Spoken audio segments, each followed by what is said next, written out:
given it to the Pharisees and the Sadducees, okay, and the temple leaders. They've tried to trap him. They've tried questioning him. They've tried challenging him on doctrine. They've tried all these different things, and none of it has worked.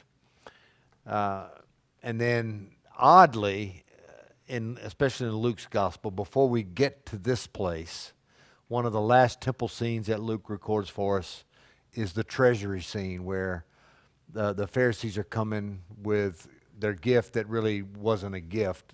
It was a token type of thing that they made in public so everybody could see. And that's juxtaposed against the widow who comes and gives her last 2 little copper coins. And so when you look at this series of events, you begin to wonder, why does Luke throw that in there? Why does that become sandwiched in between these rather contentious statements that Jesus is about to make? He's already gone through the challenge of the number of husbands in heaven with the one wife and all of those things, and he's about to get to the point of where he prophesies the temple being destroyed, and in between that is this great simplicity of life. You can make a big deal, all for the wrong reasons, about what God is up to in the world, or you can just enjoy the little bit that you have to give him. And why that matters is because in a moment when he says that the temple is going to be destroyed, everything that they built their faith in God upon was not upon God. It was on the temple. Earlier, he gets all over them. You're swearing against the gold and not the temple itself? He said, don't you know that it's God that gives value to the gold? Well, you've got this all wrong. And then he gets to this place where your giving is all wrong. And it's the one thing that we're able to do for God and for our neighbor is to just give. If you've got that messed up, you've got everything messed up. And even the temple is going to serve no more purpose anymore. And that's where we're headed tonight, is in Matthew 24 and 25. I'm going to show you a book here that I've leaned on over the years. It is, maybe, if I can find it, Jesus in the Future. If you ever want to look this book up, it's Jesus in the Future, Understanding What He Taught About the End Times, and it's published by Lexham Press. And these guys wrote it, if you can say their names. Then you can find it by the author. Kostenberger, if you have a complete, a Strong's Concordance of any type, Kostenberger is the editor. So it's a great little book, and it addresses some of the harder questions that we are left with when trying to make sense of what Jesus is talking about here. And as we read through, we'll see that. We're going to stay mainly in the passage. There's parallel passages here, Matthew, Mark, and Luke. And we're going to stay mainly in Matthew and some in Luke. Luke provides information that helps us understand Matthew a little better, but Matthew is the passage that is most often referred to in teaching and preaching. So we'll look at those two kind of side by side. And it doesn't get, some people think it's confusing. It's really not confusing. And when we get there, I'll show you what happens to us as modern Bible readers. Sometimes we get too much help in trying to read our Bible. So Matthew 24, beginning with verse 1, it says, as Jesus left and was going out of the temple, his disciples came up and called attention to the buildings. Okay, same thing. They were adorned with, Luke says, he describes a little bit of the temple, adorned with beautiful stones and gifts dedicated to God. So when you read about the temple of the day, it was magnificent. It's considered one of the 8 wonders of the world. From our modern context, there was nothing like it. The ornateness of it was unbelievable. The size of these stones was larger than the stones that were placed in the wall around Jerusalem. The east side was gold plated, so when the sun came up over Jerusalem and the sun hit the east side of the temple, it would glow like another sun. It was just magnificent. So they'd been there all day, and every Hebrew anywhere in the world, I mean, they wanted to come to Jerusalem for at least one of the festivals a year just so they could see the temple. It was a tourist attraction, almost, you know. Unbelievable. And so the disciples are marveling at it, and probably not the first time that they'd been there with Jesus and marveled at the temple, but this time he decides to say these words. He says, "These things that you see, the days will come when not one stone will be left on the other that will not be torn down." So same thing in Matthew. Do you see all these things? Okay. Truly I tell you, not one stone will be left here on another that will not be torn down. So while he was sitting on the Mount of Olives, this is called the Olivet Discourse. If you ever see that written anywhere, referring to Jesus' Olivet Discourse, this is it. 24, and then portions of 25. And then on the night that he's betrayed, he's in the garden, but that's not the Olivet Discourse. Sometimes people think about it as that. That's just his prayer in the garden. And it begins with the teaching that he is instructing his disciples about from the time they leave the upper room until he's arrested. So they say, "Teacher," they asked him, "so when will these things happen?" He's talking about the destruction of the temple. Matthew describes it as he was sitting on the Mount of Olives. The disciples approached him privately. So in this scene, we have a picture of, there's a crowd of people with him, but he's either managed to get away by himself or they've all moved away from the bigger crowd so that they are privately with Jesus. And they say, "Tell us when these things will happen." And then there's an additional question in Matthew. It doesn't appear in the others. "And what is the sign of your coming and of the end of the age?" So we have two questions. One is, when will these things happen? And they're talking about what? The temple being destroyed. But then they ask this other question, and what is the sign of the coming and of the end of the age, of your coming? And so there is a assumption made in Matthew that the disciples already have in mind a leaving by Jesus and a returning of Jesus. Okay? We don't find that anywhere. Jesus doesn't instruct them of this. He just says that he's going to be crucified, buried, and rise again on the third day. He says nothing even about his ascension, and he has no instruction about his return so far. And so there's two questions to answer by what follows. And sometimes what happens when we look at these passages is the present events that he is prophesying and the future events that he's prophesying get kind of meshed together, and we come up with bad information as to what is trying to be communicated. Now, in your Bible, I don't know if it says this, but a subheading that is often used, it says signs of the end of the age. Does that come across? Both the ESV and the CSB say signs of the end of the age. Well, that's not necessarily what he's presenting here.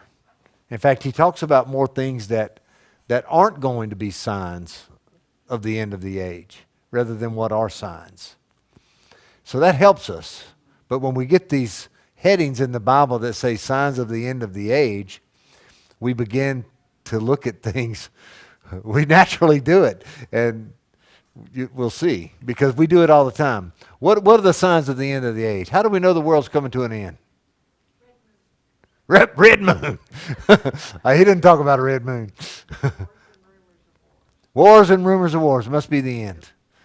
Yeah, all of these different things, pestilence, earthquakes, all that starts to happen, it must be the end. Well, we're going to read, and Jesus says that's not the end. But that's the way we think of things. And so you kind of get to say, glad that's not the end. Okay. All right. So,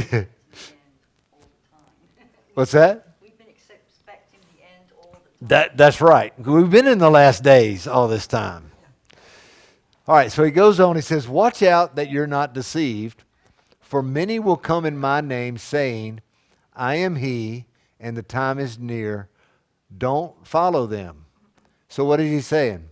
There's going to be a time when these people are going to come and say that they are the Messiah, but don't believe them. So that's just a sign of the age. It's not a sign of the end of the age. All right.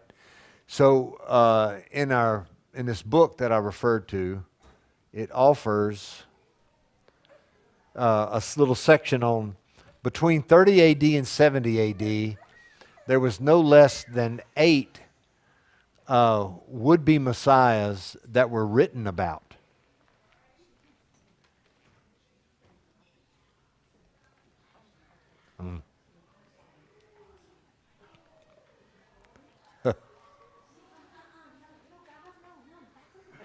We're not free-ranging tonight. Get on.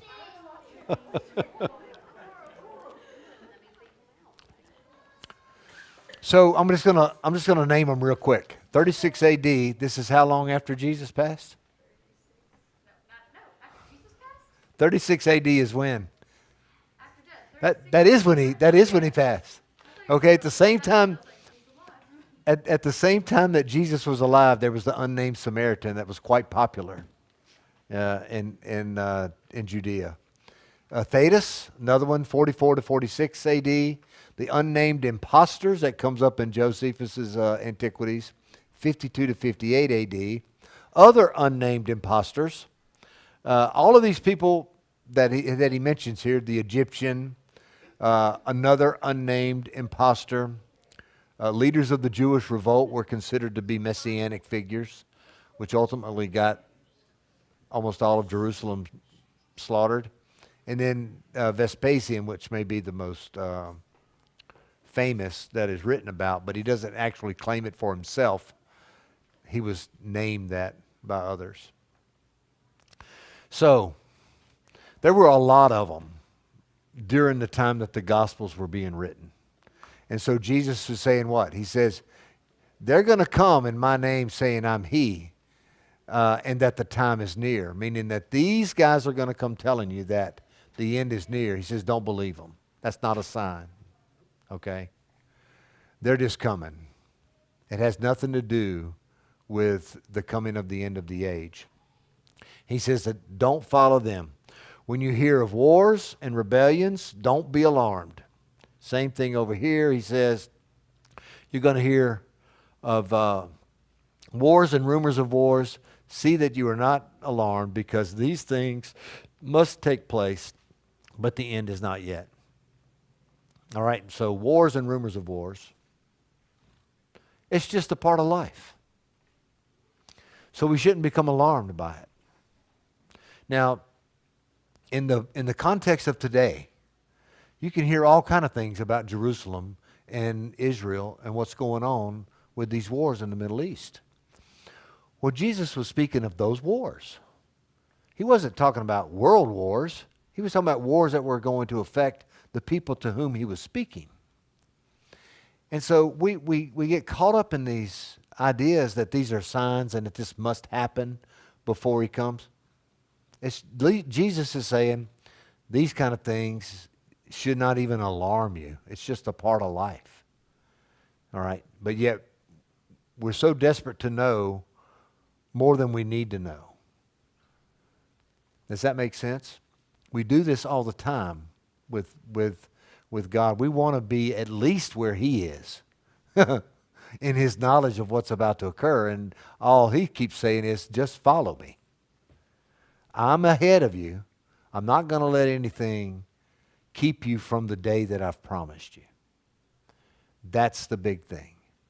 There's nothing about any of these things that can happen that is going to keep you from the day that I've promised. And that day is the eternal day with God. So he says, see to it that you're not alarmed, because these things must take place, but the end is not yet. For nations will rise up against nations, and kingdoms against kingdoms. There will be famines and earthquakes in various places. All these events are the beginning of labor pains. So he gives an indication that as these very normal and natural things about fallen human existence continue, that it's going to be like labor pains. I've never had a labor pain. Okay? Never even played somebody that's had labor pains on TV. But I do know this about them. They get closer together and more painful as time moves on, right? Okay. So when Jesus is saying this is a normal part of human history, he's also saying at the same time, it gets worse before it gets better. It gets more painful as time goes, and it becomes more frequent. So now we do have some sort of measure that's provided for us in the natural progression of history. When it becomes worse and it becomes more frequent, then we can say we are definitely experiencing these birth pains. But what does he say? All these events are the beginning of labor pains. He doesn't give us a sense of when this will start and when this will end. He's just given us a description of what it's going to be like. So when we reach the 21st century and we look around and we think, man, everybody is behaving like animals toward each other. That's kind of how I see the world these days. We've taken the Adam and Eve roles, and instead of having dominion over the animals, we've become like the animals, and we're just attacking each other left and right, and we don't really know what else to do because we feel threatened. We live in this world of scarcity, and all of that's happening. Well, to me, those are signs of quickened labor pains that cause you to consider, what is going on, and how often is this kind of thing going to cycle through until we're done, until God is done. Anyway, that's a rabbit trail. But he says, nation will rise up against nation and kingdom against kingdom. There will be famines and earthquakes in various places. All these events are the beginning of labor pains. He says, then they will hand you over to be persecuted and they will kill you. Now all of these, then they will, you will be, all of this is verbiage that says this is going to happen in your lifetime. All right? He's telling his disciples, then they will hand you over to be persecuted and they will kill you. You will be hated by all nations because of my name. Then many will fall away, betray one another, and hate one another. We're going to get to that in a little bit. So when we look at the book of Acts, what happens to those that follow Jesus? We find early recording within 3 years of Jesus ascending to heaven that the disciples or the apostles now are being persecuted. They're being thrown in prison. Paul gets stoned. James is martyred. Stephen is martyred. All of this happens exactly the way that Jesus is describing it. So, is he speaking of these things happening before he returns again, or is he speaking of these things happening before the temple will be destroyed? And it can be both. Certainly, these things happened before the temple was destroyed. We know that there was a rebellion in the Jewish rebellion between 66 and 70 AD. And they rebelled against the Roman government. And for Well, the first 3.5 years, it was managed, but then it kind of got a little bit out of control. So the garrison commander in Jerusalem, who was Titus, was on his way to become emperor. Or at least he thought that's what was in his plan.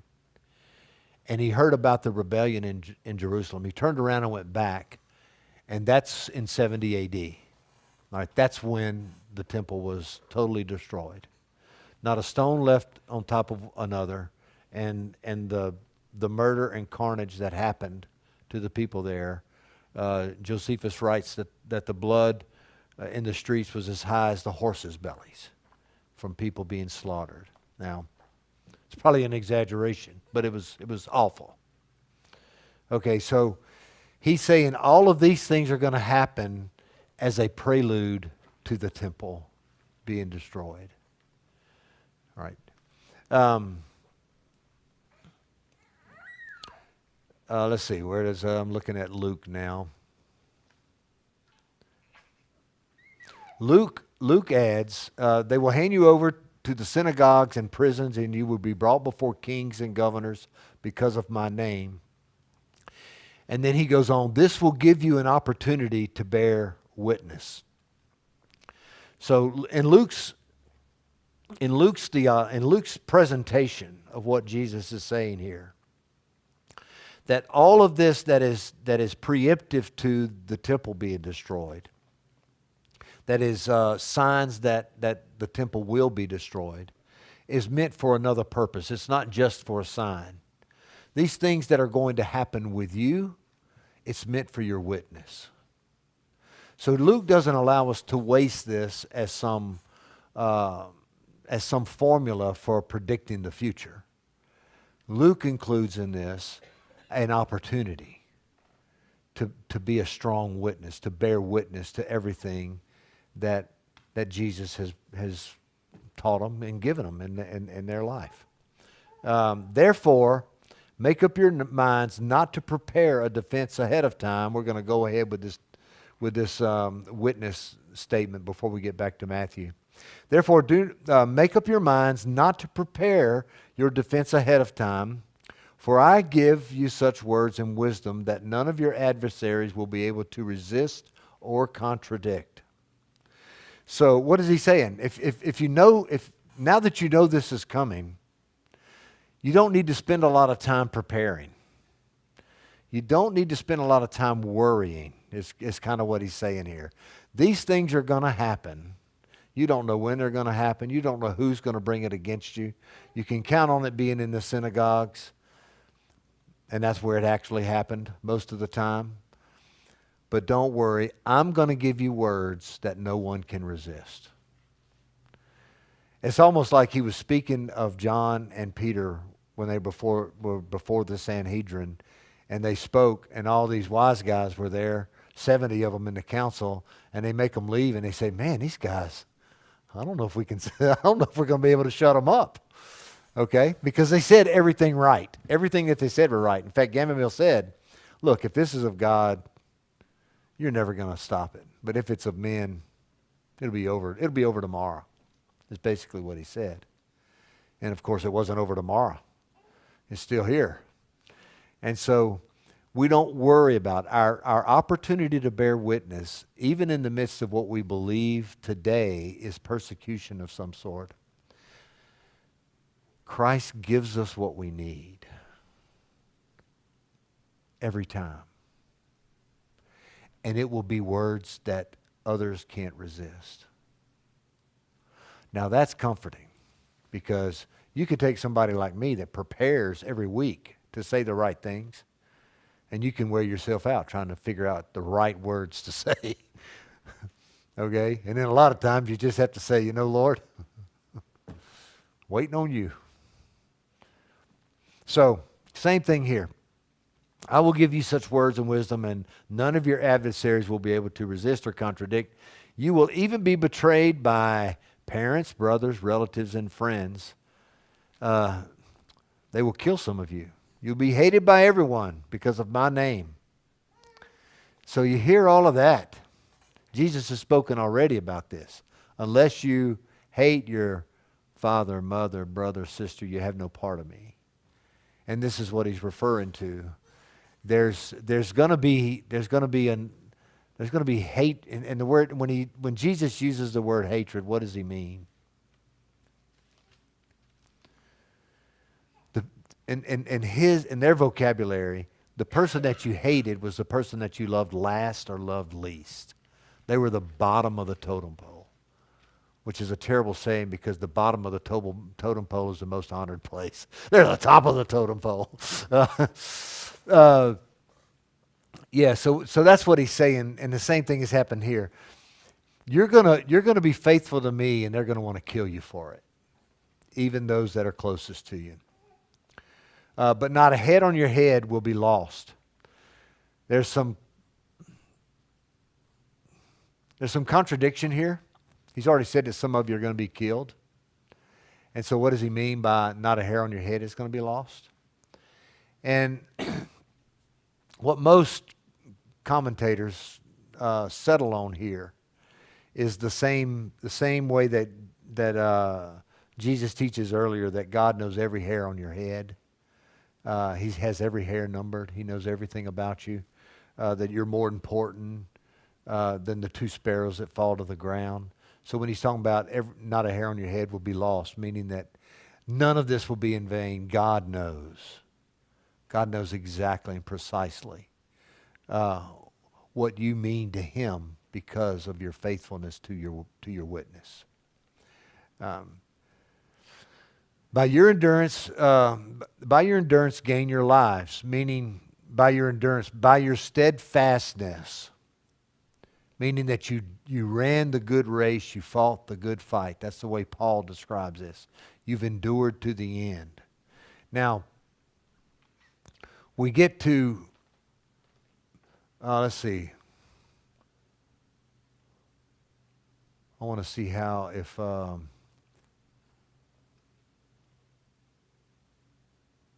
nope, not there. He says, by endurance you gain your lives. Meaning what? If you don't endure, what happens? You don't gain your life. So faithfulness to Christ becomes essential. It's not an optional thing. We don't get to face our accusers and cower down. We don't get to face our accusers and say, I don't know that man, like Peter did in the garden. Okay? Peter was restored. When we find ourselves, when he says this, by your endurance you gain your lives, it doesn't mean that you can't be restored if you decide to do something like Peter did and say, I don't know him. Yeah, if anybody else, if you do that, you would say, well, he's an apostate. He doesn't believe anymore. That's not what happened with Peter. Peter found himself in what? In a place of great trial and great turmoil, really. And he said a stupid thing. He made a bad decision about what to do. And then Jesus comes back and restores him from that. But if we find ourselves in that place of non-endurance, of kind of resisting, of letting the opposition have its way to the sense that it begins to numb us of our witness, then sooner or later we are numb. And for the Spirit to work in a numb heart is impossible. So we're not damned in it until we damn ourselves in it, by letting ourselves be so calloused over that there's nothing that the Spirit can do. Does that make sense?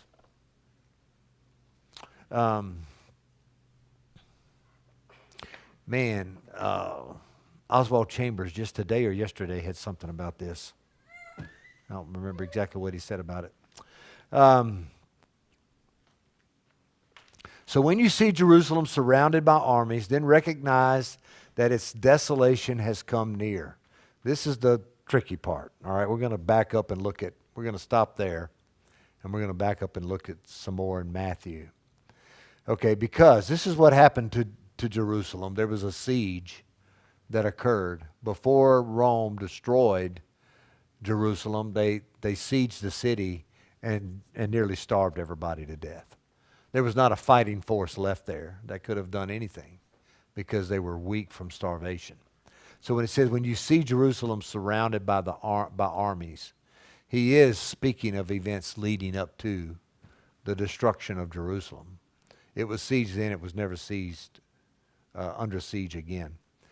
Let's go back up here to Matthew. Let's see where we're at in Matthew. Verse 9. We went over a little bit in, let me make that bigger. It says, then they will deliver you up. We went over that. And because lawlessness will be increased, let me go back to 11. Many false prophets will arise and lead many astray. Luke has the longer passage on that. And because lawlessness will be increased, the love of many will grow cold. But the one who endures to the end will be saved. This is Matthew's summation of what Luke just said. Because lawlessness will be increased. What is he talking about? This is the opposition that will come against believers, dragging them before the synagogue and these various things, okay? Lawlessness will be increased. The love of many will grow cold. Many people who bear witness to Jesus, their love will grow cold because of it. So this is the way that Matthew describes the very thing we were talking about, enduring. But the one who endures to the end will be saved. And this gospel of the kingdom will be proclaimed throughout the whole world as a testimony to all nations, and then the end will come. So now we have a glimpse. Everything that he's mentioned before has led us up to an understanding of what's going to happen before, what are not signs of the temple being destroyed, and then what are signs of the coming impending destruction of the temple. And he's not speaking of historical events, except in the places where he speaks of the siege and that sort of thing. What he's speaking of is the dynamic life of the church and its witness. What will happen, what your witness must be, what will happen if you don't bear witness. All of those things is what you need to be looking for. It has nothing to do with anything about the reasons for the temple being destroyed. These are just things that are going to be happening within the life of the fellowship of Christians. Now, verse 14, and this gospel of the kingdom will be proclaimed throughout the world as a testimony to all nations, and then the end will come. So this is a declaration of what has to happen for Jesus to return. He returns when the end comes. That is the end. He's the big exclamation point in it. So, the whole world, it will be proclaimed throughout the whole world as a testimony to all nations. Now, he's doing two things here. He's tying this back to Isaiah. Isaiah on 2 occasions says that everything that the nation of Judah is supposed to do is meant to bring salvation to the nations. So that prophecy and that promise that is made to the Gentile nations, Jesus says he's not coming back till it's fulfilled. So we go back, the bearing witness part that is going to be opposed, okay, it has to happen. There's no choice in this matter for you. It has to happen. And it's going to be hard. But it has to happen. Because there's no end. The promised end will be delayed until it happens.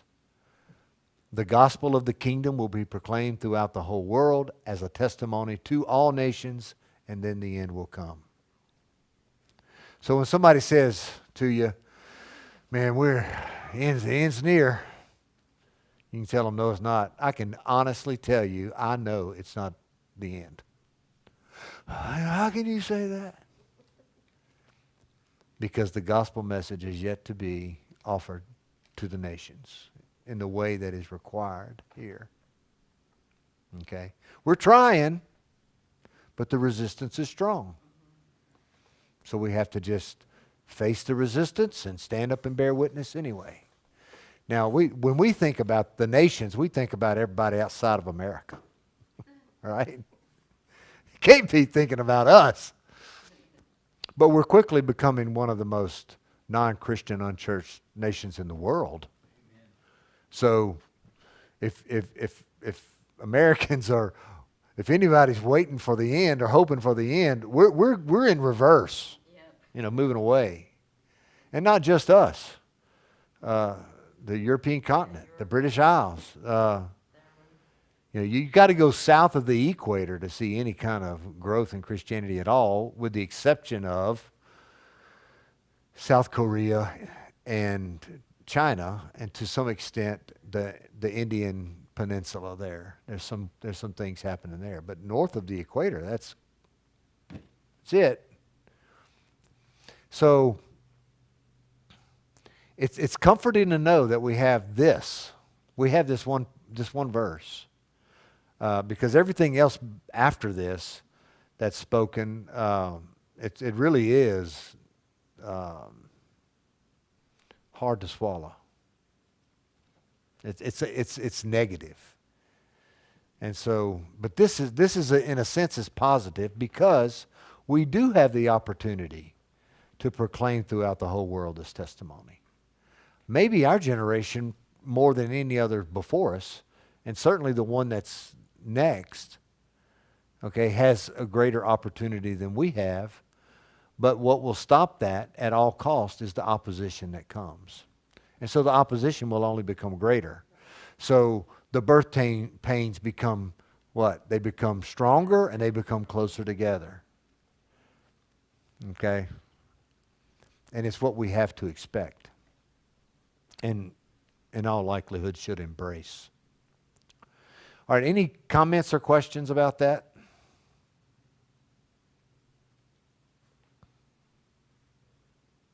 No? All right. Want to? I would certainly think that with the internet, Yes. that could be used to more speedily proclaim it to all nations.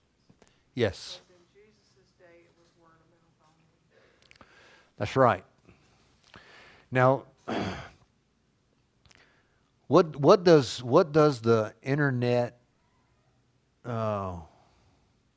what does it convey? It's ideas, words. Your theories. Yeah, it's information. That's why we call it the information age. So we can spread the information. But is the Spirit always in that? Because we learn from Acts. It's not the Acts of the apostles that's happening. It's the Acts of the Holy Spirit. And He does His work in people. So the use of information is important, but it's a paper tiger unless the Spirit is there with it. And the only way the Spirit is there with it is if the people are there with it. So we have to, we have to be careful not relying totally on that, But it's a tool for sure. Oswald posts reach way more people Right. on Facebook than it would if you were reading it to us in this room. That's right. And for the longest time I would just post a link and nobody ever read them. I started copying and pasting them in and everybody reads them. Yeah.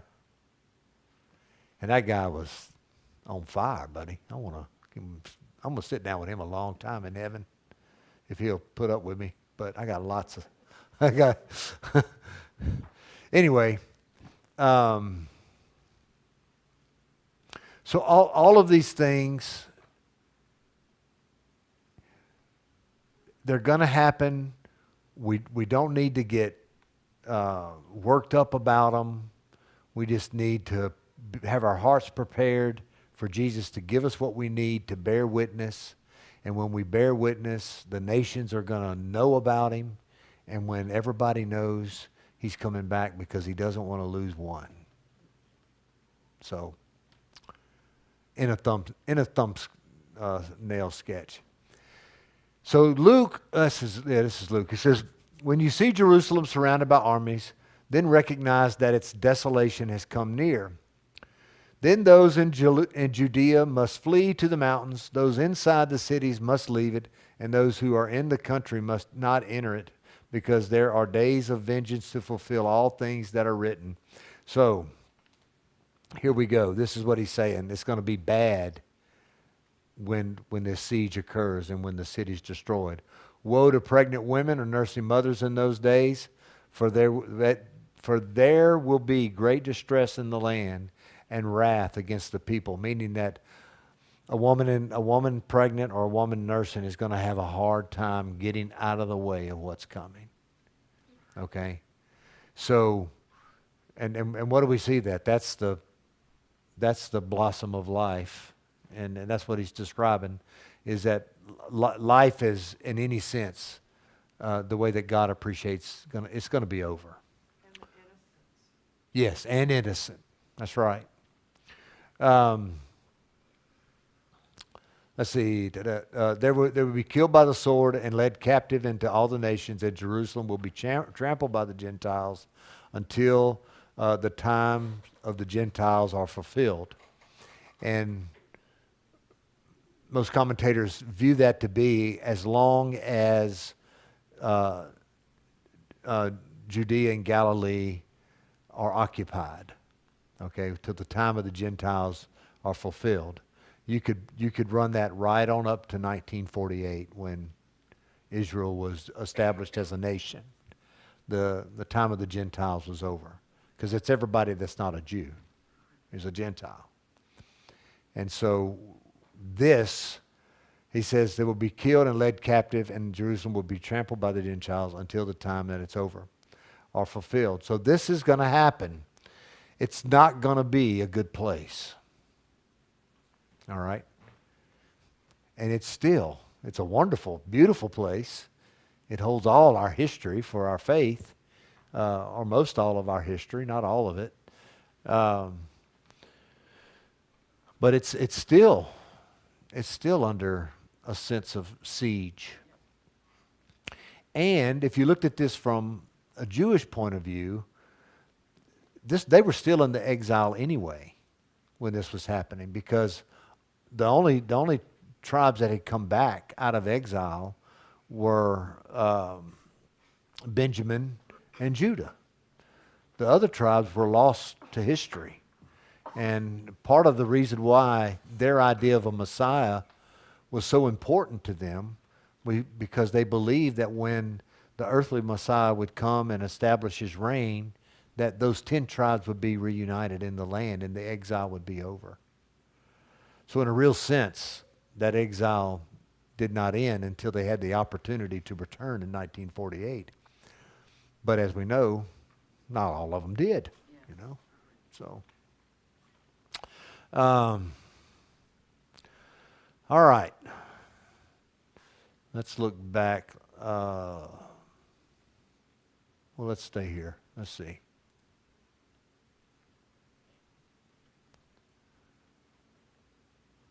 I know I'm hopping around, but it's kind of hard not to do it.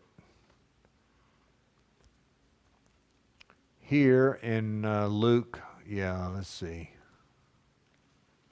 It says, then there will be signs in the sun, moon, and stars, and there will be anguish on the earth among nations, bewildered by the roaring of the sea and the waves. People will faint from fear and expectation of the things that are coming on the world, because the powers of heaven will be shaken. Then they will see the Son of Man coming in a cloud with power and glory. And when these things begin to take place, and stand and lift up your heads, because your redemption is near. Now, no doubt, dead on. This is a prophecy of the end of days. And Luke even waves a big old red flag so you don't miss it. All right? And that is Daniel chapter 7. All right? So you tie all of this in with Daniel chapter 7, and you see in this that when the Son of Man comes, restoration is at our door. Okay, so this is the days that we're in now. So if you look at Daniel chapter 7, anybody know Daniel chapter 7? Daniel chapter 7, we got to go look at it because we can't move on without it.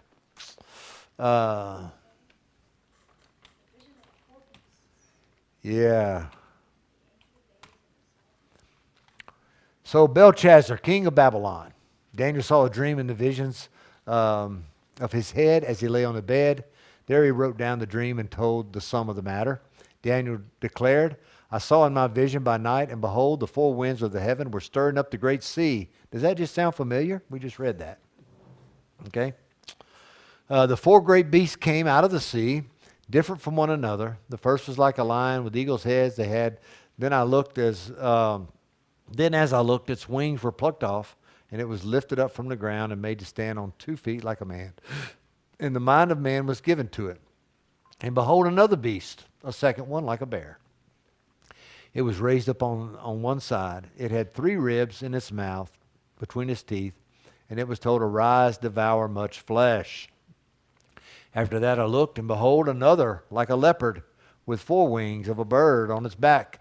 And the beast had 4 heads, and dominion was given to it. After this I saw in the night visions, and behold, a 4th beast, terrifying and dreadful and exceedingly strong. It had great iron teeth. It devoured and broke in pieces and stamped what was left with his feet. It was different from all the beasts that were before it, and it had 10 horns.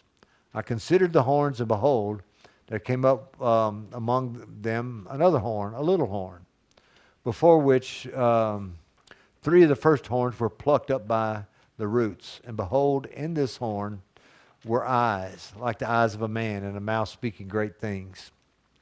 All right. Crazy vision. And so what is it describing? Without going into a lot of detail, these are nations of the world, destructive nations.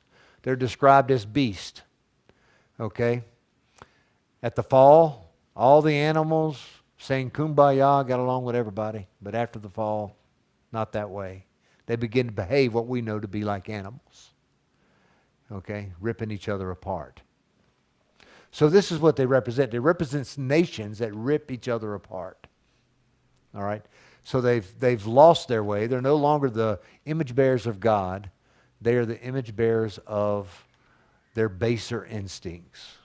Okay? The things that we hate about ourselves that come up out of us. All right, it's that. As I looked, thrones were placed, and the Ancient of Days took his seat. His clothing were as white as snow, and the hair of his head was like pure wool. His throne was fiery flames. Its wheels were burning fire. So as a stream of fire issued and came out from before him, 1,000,000 served him, and 10,000 times 10,000 stood before him. The court sat in judgment, and the books were open. So this is a court scene. God's sitting down in his court. If you read it, you get this fiery flames and wheels of burning fire. Takes you right back to Mount Sinai. That's where God sits in the pillar of fire. So God's present, and he's sitting with his divine counsel or his heavenly counsel, and he's about to hold court. About what? I looked then because of the sound of the great words that the horn was speaking, and as I looked, the beast was killed and its body destroyed and given over to and burned with fire. As for the rest of the beasts, their dominion was taken away, but their lives were prolonged for a season of time. So what's happened? The books were opened, and these animals that represent terrible nations were destroyed. Judgment. I saw in the night visions, and behold, with the clouds of heaven there came like a son of man, And he came to the ancients of days and was presented before him. And to him was given dominion and glory and a kingdom, and all peoples, nations, languages should serve him. His dominion is an everlasting dominion which will not pass away, and his kingdom one that shall not be destroyed. So this is the passage that Luke just referred to. All right? And so why is this significant? Well, Jesus uses the name what for himself? The Son of Man. He never calls himself the Christ or the Messiah or anything like that. He calls himself the Son of Man. And the reason why is because he identifies with this Son of Man that Daniel presents in chapter 7. He is going what? He is, behold, with the clouds of heaven there came one like a Son of Man. He came to the Ancient of Days. He leaves from a place and goes up to the Ancient of Days. All right? And was presented before him. This is a bad, it's not a bad translation, but it actually says, what it conveys in meaning is that, and he was placed next to him. So it's like there's two thrones on this fiery chariot that's rolling around. One is for the Ancient of Days, and one is for the Son of Man. And the Son of Man takes his place, his rightful place, okay, next to the Ancient of Days. And then what happens? And to him was given dominion and glory and a kingdom that all the peoples, nations, and languages should serve him. His dominion is an everlasting dominion which shall not pass away, and his kingdom one that shall not be destroyed. So Adam, I'm going to preach part of my sermon tonight. Dadgummit. I got to. So I only got 4 minutes. I won't be able to say much of it. But in the garden, when Adam and Eve choose, first of all, they had dominion over the beasts of the field and the birds of the air, right? And then the serpent that comes is described as what? A beast of the field. And he's the one that winds up having dominion over Adam and Eve. So they forfeited their place to have dominion over. In fact, in forfeiting their place to the serpent's place of having dominion over them, they bring about this whole flood of sin upon the world. And by the time we get to Genesis chapter 4, God is calling it sin. When Cain is behaving so badly against Abel, ultimately killing him. So by the time we get to chapter 4, any hope of all that we might have dreamed about the restoration of man is over because man has killed a man. He's made his life more meaningful by taking the life of another, he thinks. Okay, so how do we ever get out of this mess? And Daniel sees a vision about it. There is a man that takes his rightful seat at a throne next to the Ancient of Days, and we're all going to worship him. Man's going to worship man.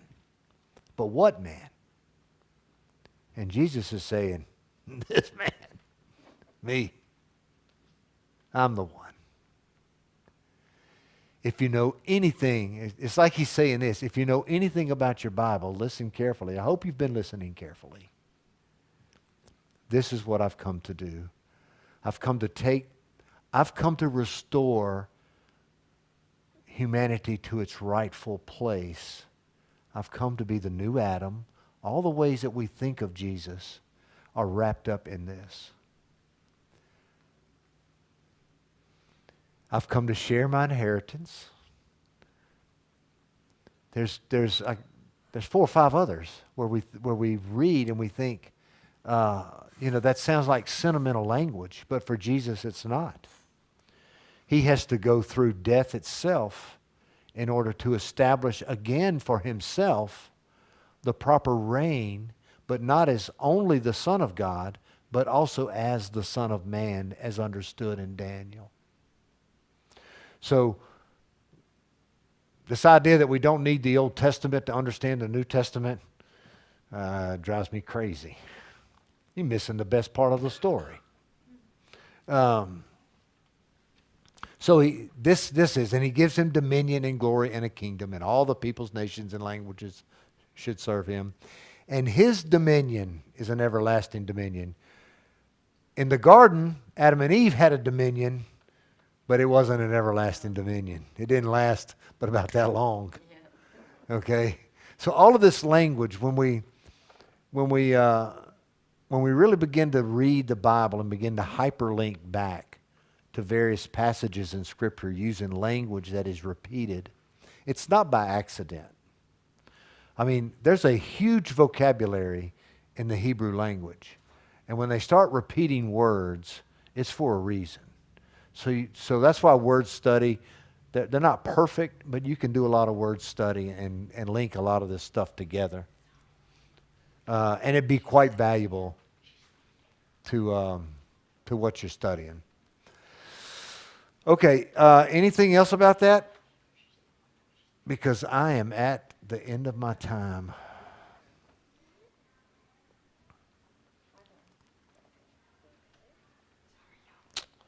Um,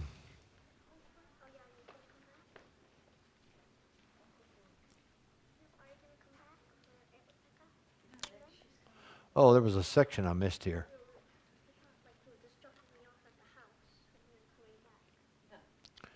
There's a place early in Matthew that I think I've missed. No, I didn't. Oh no, didn't get there yet. We'll have to get there next week. We'll begin next time. Let's see, Daniel.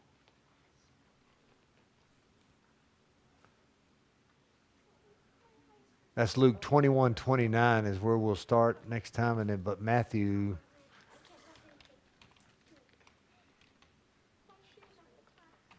Okay, we're going that way. I'm sorry. I thought there.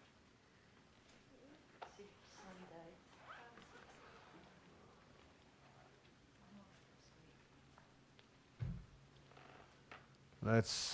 Let's see. Yeah.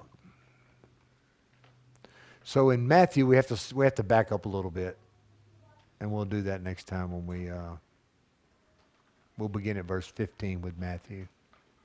So if you want to read this, and if you have any questions when you get here next week, it's supposed to be Hot Seat Wednesday, where I let you ask any question you want, but this is going to be hot enough.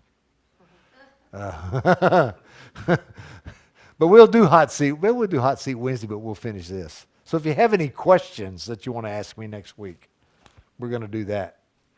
And yeah, because I doubt I'll know as much as I should know, but we'll see. You never know. All right.